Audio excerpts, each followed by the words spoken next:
Imagine a room bathed in soft golden light, the sound of velvet rustling, the scent of polished wood and roses in the air.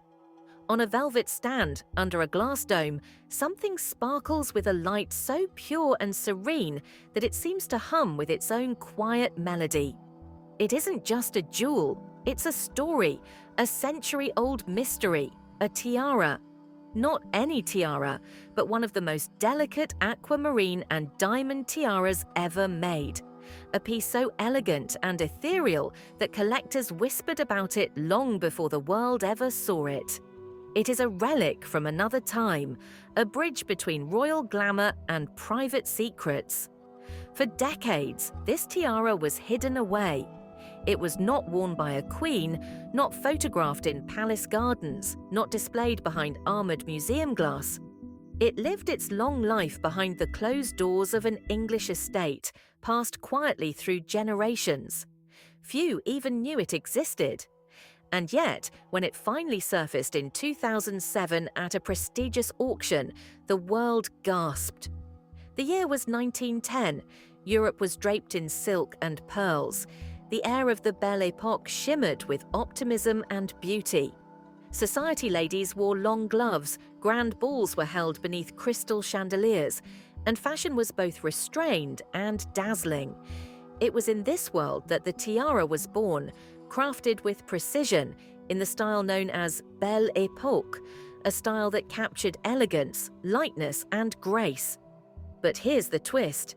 This tiara was not made for a queen or a princess. Its first owner wasn't part of a reigning house. Instead, she was a woman with wealth, connections, and perhaps a love of beauty strong enough to rival that of any royal. Her name would later echo through the auction halls, Lady Hesketh. The identity of Lady Hesketh is wrapped in elegant ambiguity. Many bore the Hesketh name in England, but only one woman at that time, Flora Hesketh, had both the wealth and the status to commission such an exquisite piece. Flora was not born into the nobility. She came from a prominent American family. Her grandfather was a vice president of the United States, and her maternal grandfather was the president of a major bank. Through her marriage to Thomas Fermor Hesketh, a cavalry officer and aristocrat, she stepped into the world of English nobility. It was a time of celebration. In September 1909, Flora and Thomas married. Love or arrangement, history is silent. But the timing was perfect. Soon after, an order was placed with one of Europe's finest jewelers. From gold and platinum, from glittering diamonds and sky blue aquamarines, a tiara began to take shape. Each stone was carefully selected, cut to catch the light just so. When the work was done, the result wasn't merely a jewel. It was a crown of light, delicate, airy, unlike anything else. This was a statement piece. And yet, unlike the imperial parures worn by empresses and queens, this tiara had a quiet kind of majesty. It whispered rather than shouted. Those who saw it up close spoke of the way the aquamarine seemed to float on air, held together by fine diamond leaves of myrtle, a symbol of love and marriage. The world would forget this tiara for almost a century, but its story had already begun, and every glittering stone carried a fragment of it. The story of the tiara now moves from the gold-lit workshop where it was born into the halls of an English country estate. It is easy to imagine that first evening, a grand reception, the scent of flowers and beeswax candles, ladies in silk gowns, men in polished boots and tailored jackets. Somewhere in the soft light of the ballroom, Lady Flora Hesketh walks in. Her tiara catches the light with an almost celestial glow. The aquamarines, oval, cool as the waters of an alpine lake, seem to float above her head. Diamonds flicker like the last sparks of a starry night. The room must have fallen silent for a moment. And then the whispering would begin. Not loud enough to break the music, but present like a hush of wind through lace curtains. Did you see it? The tiara. For Flora, the tiara was more than a beautiful accessory. It was a symbol of arrival, an American woman in the English aristocracy, a match between wealth and title. She had crossed the ocean and stepped into a new world, and the tiara was her crown. Her husband, Thomas Fermor Hesketh, was a man of status. He had served in the English cavalry, then in the Hussar Regiment, and finally held the title of Sheriff of Northamptonshire. Their marriage joined history with ambition, and like many families of the early 20th century, their story would be a mixture of glitter and shadow. Years passed.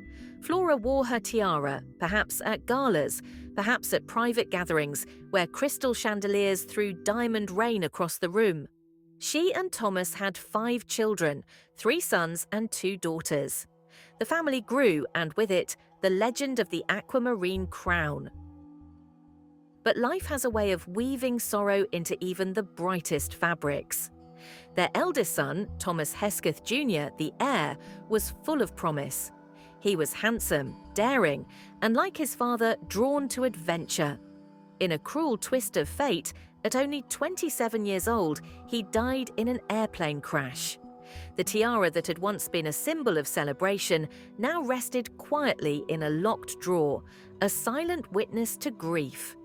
The inheritance passed to the second son, Frederick Hesketh, who became the second Baron Hesketh. By this time, the world outside the estate was changing rapidly. The Roaring Twenties, the Great Depression, the Second World War, each era left its mark. But inside the Hesketh estate, the tiara endured. Flora herself lived a long life, surviving her husband by a decade. She died in 1956, and with her passing, the Aquamarine tiara moved to the next hands, likely Frederick's. Unlike royal pieces that lived their lives on velvet pillows in museum halls, this tiara existed quietly. Family jewels in noble houses often do. They are worn at weddings, discreet receptions, or not at all. They sleep in their velvet cases, like fairy tale creatures waiting for someone to wake them. There are no photographs of Flora wearing it, no portrait paintings that have been found, no Society magazine records. Only its quiet survival tells us that it was loved enough to be kept, generation after generation. Then came Alexander Hesketh, Frederick's son, the 3rd Baron, a modern aristocrat born into a changing world. Alexander was educated, charming, and carried the weight of an old title into an era that no longer treated titles as currency. He entered the House of Lords at a young age, though for years he barely spoke there. It took a private conversation with Margaret Thatcher herself to awaken his political involvement. After that, he served as a minister, a treasurer, and a visible figure in British politics. But even ancient estates are not immune to modern problems. By the early 2000s, financial troubles began to weigh heavily on the Hesketh family. Maintenance of old estates is expensive. Taxes, debts, and investments have no respect for tradition. And so, in 2007, the quiet velvet box was opened once more. Not for a ball, not for a wedding, but for an auction. This is where the world finally met the Aquamarine tiara. Under the blazing lights of a Sotheby's showroom, after nearly a century in shadows, it shone like a sleeping star reawakened. Collectors leaned forward, gemologists whispered, cameras clicked. The air in the room seemed to hold its breath. The bidding began. The atmosphere at Sotheby's, that legendary auction house, was electric. There is something almost theatrical about a high-profile jewellery auction, the hush of anticipation, the soft lighting that makes gemstones blaze like fire, the polished wood of the auctioneer's rostrum, and then, resting on black velvet, the object that has drawn them all in, the Aquamarine tiara of Lady Hesketh. To the untrained eye, it might have looked simple. After all, the tiara wasn't encrusted with hundreds of diamonds like some imperial crowns. It didn't have the heavy gold frames of royal parures. But those who understood jewellery, those who truly saw, recognized its secret immediately. Its elegance lay in its restraint. At its center were large oval-cut aquamarines, their blue hue deep but delicate, like a frozen wave caught at sunrise. Surrounding them were smaller hexagonal stones, perfectly matched in clarity and color. Between each aquamarine, a small diamond myrtle leaf shimmered, a symbol of love, marriage, and renewal. The design was airy, light, and immaculately balanced. Whispers filled the room. Could it be Cartier? Although not officially documented, experts believed the tiara was created by the workshop of Cartier, the legendary French jeweler synonymous with timeless elegance. The year of its creation, 1910, was one of the golden years of Cartier's Belle Époque designs. The craftsmanship was unmistakable, every curve intentional, every stone set with an almost invisible hand. The auctioneer lifted his hammer. The bidding began at a modest figure, but it quickly climbed. $20,000, $40,000, $60,000. The numbers rose like the beating of a drum. Each raise was accompanied by subtle nods and the quiet scratch of pens against notepads. Representatives on phones murmured to unseen buyers around the world. Somewhere among them might have been a collector with a private vault in Geneva, or perhaps a museum curator dreaming of a new exhibition, or a jewelry enthusiast who simply fell under the spell of its ethereal light. And then, $100,000. The hammer fell, a single sharp sound. Just like that, a century of hidden history passed into unknown hands. The identity of the buyer was never made public.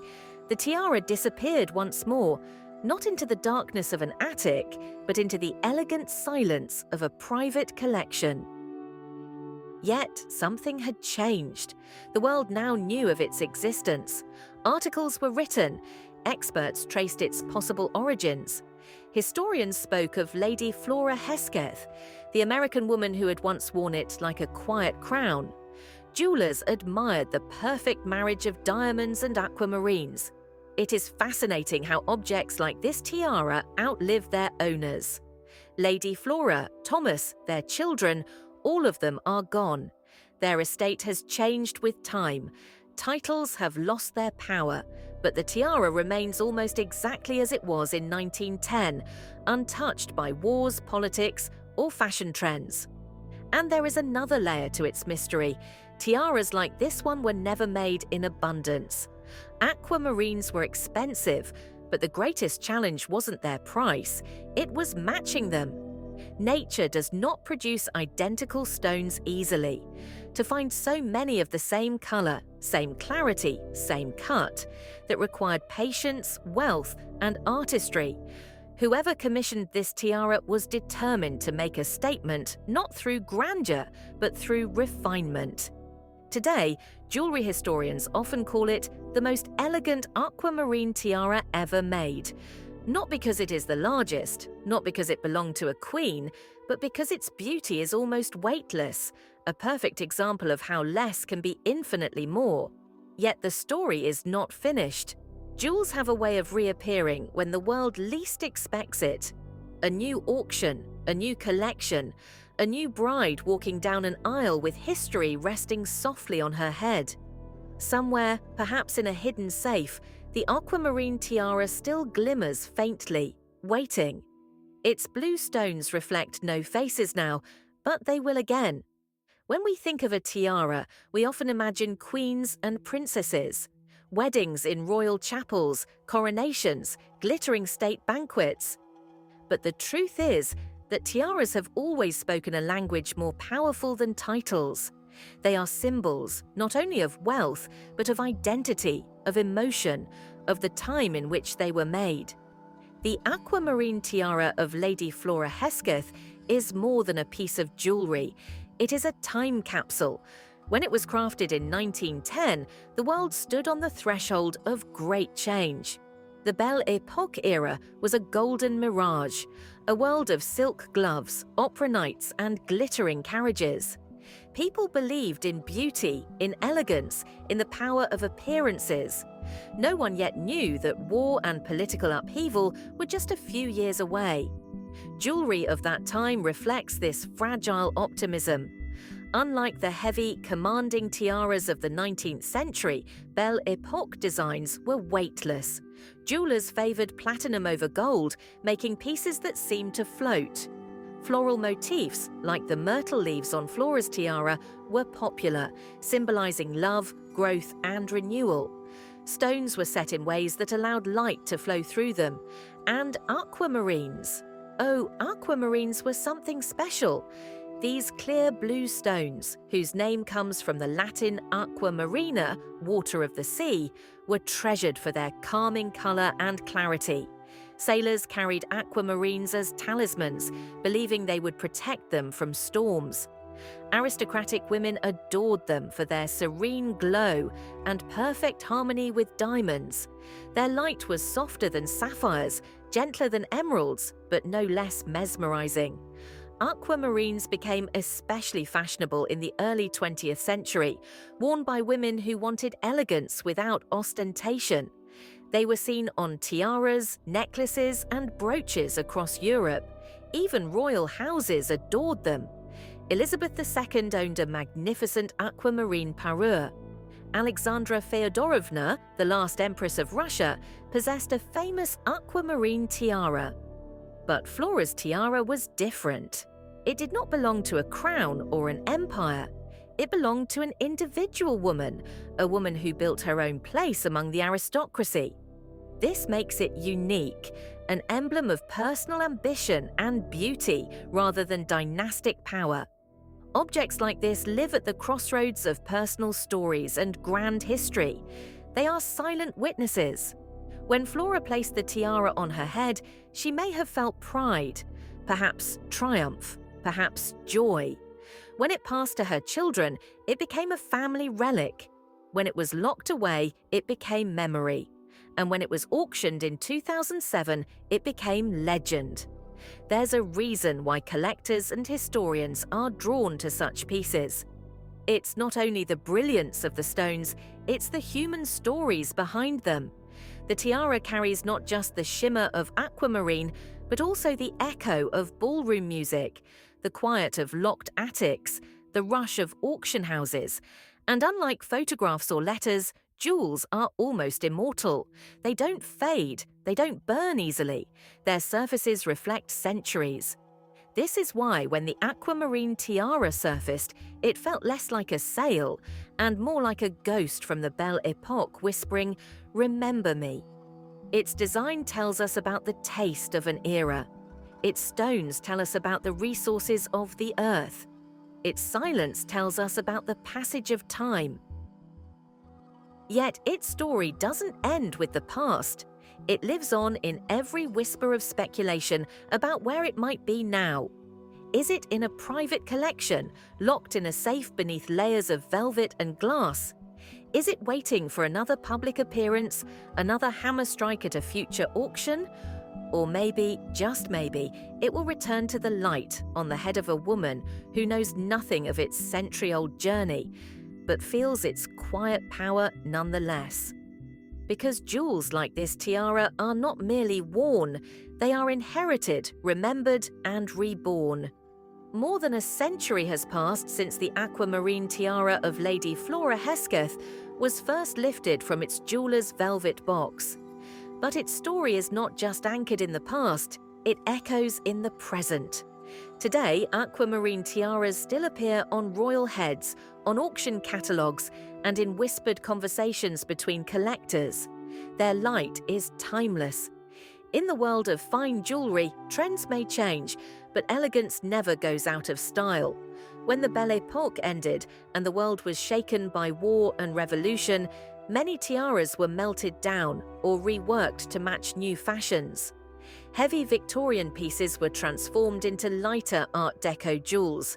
Gemstones were reused, family fortunes crumbled, but some pieces, rare, exquisite, and personal, survived exactly as they were created. Lady Flora's aquamarine tiara is one of those survivors. Why does it matter? Because aquamarine tiaras, like very few other jewels, carry a sense of serenity. While diamonds blaze with a sharp, commanding light, aquamarines glow softly, like twilight on calm water. They do not shout, they breathe. Their beauty is quiet, dignified, and unmistakable. Modern royalty understands this language well. When Elizabeth II wore her Brazilian aquamarine tiara, commissioned in the 1950s, she wasn't making a loud political statement. She was showing grace, refinement, and a connection to elegance that transcends eras. Tiaras like these are not merely accessories, they are symbols of continuity. Collectors, too, value aquamarines for their distinctive charm. In an age when diamonds are everywhere, true connoisseurs often look for uniqueness. They study the cut of each stone, its water-clear color, its provenance. And provenance, its story, its soul, is everything. That is why Flora Hesketh's tiara, with its unknown buyer and mysterious journey, became something of a legend among jewellery historians. There's also something profoundly romantic about the anonymity of its final chapter. Unlike famous royal jewels that are tracked and displayed, this tiara simply vanished after the 2007 Sotheby's sale. No museum plaque, no red carpet moment, no public debut on a duchess or countess. Instead, it rests in the imagination. Perhaps it's kept in a Swiss vault, its aquamarines catching the cold light of motionless air. Perhaps it belongs to a private collector who only brings it out on special evenings when the chandeliers are low and the company select. Perhaps it is destined to be inherited again, quietly, and appear decades later at another glittering auction, its legend even greater. Aquamarine tiaras also tell us something about how power and beauty have changed over time. In the early 20th century, such a jewel was a passport, a way for women like Flora to step into elite society. It wasn't just decoration, it was a statement of belonging, a mark of ambition wrapped in elegance. Today, jewels are rarely used that way, but they still carry weight. They remind us that behind every diamond, behind every polished curve of platinum, there is a heartbeat. The soft glow of aquamarine has become a symbol of enduring beauty. It doesn't demand attention, it earns it quietly, like a secret known only to those who truly look. And in this way, Lady Flora's tiara has achieved something extraordinary. It has outlived its time without losing its voice. It speaks not in words, but in light.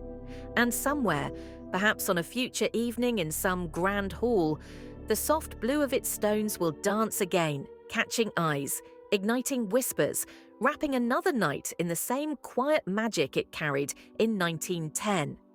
If you close your eyes for a moment, you might almost hear it.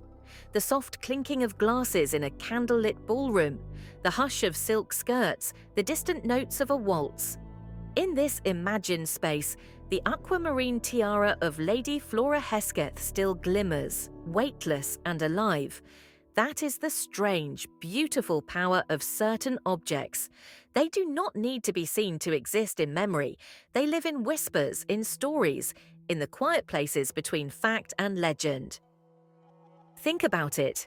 This tiara was not born in a royal palace. It wasn't part of a royal collection catalogued and guarded. It was created for one woman, an ambitious, elegant American who married into the English aristocracy during the height of the Belle Époque. It appeared at private gatherings, passed silently through generations, and then vanished into the hands of an unknown buyer after a single night on the stage of Sotheby's. It has outlived its makers, its original owner, and even the social world that once admired it. The Belle Époque has faded. The grand houses of England have changed. Names that once filled gossip columns are now footnotes in history books. And yet, the tiara remains. There's a quiet lesson in this. History is not made only of empires, wars, or great inventions. It's also written in the delicate curve of platinum, the cool surface of a gemstone, the careful hands that pass something down from mother to daughter. It is written in what is kept, what is hidden, and what is eventually rediscovered. Jewels like Flora's tiara have no voice of their own, but they carry the voices of those who wore them. When she first placed it on her head in 1910, she could not have imagined that more than a century later, people would speak her name because of it. That her story would survive not through books or portraits, but through a piece of jewellery, light as air, cold as seawater, brilliant as starlight. This is what makes aquamarine tiaras different from many other jewels. Their light is soft. They do not impose, they invite. They're not about the power of empires, they're about personal dreams, personal triumphs. And dreams have a way of surviving even when titles fade. Today, perhaps the tiara rests in darkness.